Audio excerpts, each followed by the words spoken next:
Today we're going to run through some of the things to check if your i-mop isn't releasing water. Firstly, remove your clean water tank and check this water coupling down the bottom here. You can unscrew it. And what you want to look for to make sure there's no residue, chemical residue or rubbish build up around this filter, and give it a rinse. So our next point we want to check is where the clean water tank sits, which has a gauze at the bottom of it to prevent rubbish getting down into the actual solenoid. As you can see here, it's just got this little gauze, and if you just get a Stanley knife, you'll be able to remove that gauze and rinse both sides of it. So there we go, the gauze is removed, but that's where the soiling would get trapped because the water's coming in the top there and it would be on the back of that. So make sure you do remove that and clear that. This is often a spot where it does get blocked up, and we often get asked, how can we prevent that from happening? Well, key thing is make sure you're keeping your clean water tank clean and rinsing it out regularly. And also when you're not using the machine, don't leave the clean water tank off it. Because what I've seen, people put it into a dusty area, they've left the clean water tank off it, and then all rubbish and dust is getting built up in here. So then when they go and put the clean water tank on and start using it, that gets flushed straight into the solenoid and into that gauze. So if the gauze is clean and it's still not working, then the next thing is to check our solenoid. So remove these 4 screws and then slide this grey cover up. So here's our solenoid. So as you can see, the water comes in this side here. So to reduce the pressure on the hose, just twist the cover around so it's loose and got good access to the solenoid.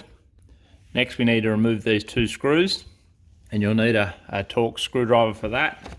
And the easiest way to get to them is to put your Torx piece through the top here and line that up with where the screw is.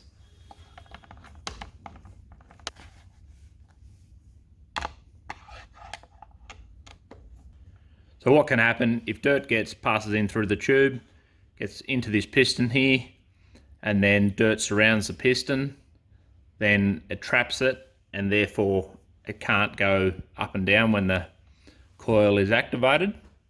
Therefore either lock it shut or lock the valve open.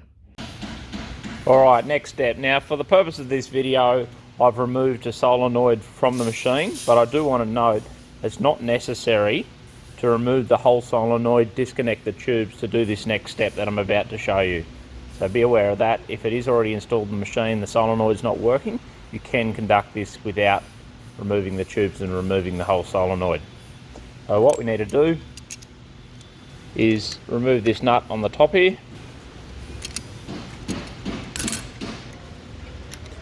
And there's a little washer on the top of that. So this black piece is our coil. The next thing we want to remove is the piston cover.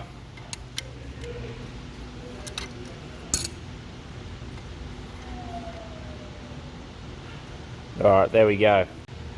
So once the piston is removed, what we want to make sure of is that the actual piston is moving freely. It's spring loaded, you can see, and you can also pull that out. Just be careful, it does have a spring on the end.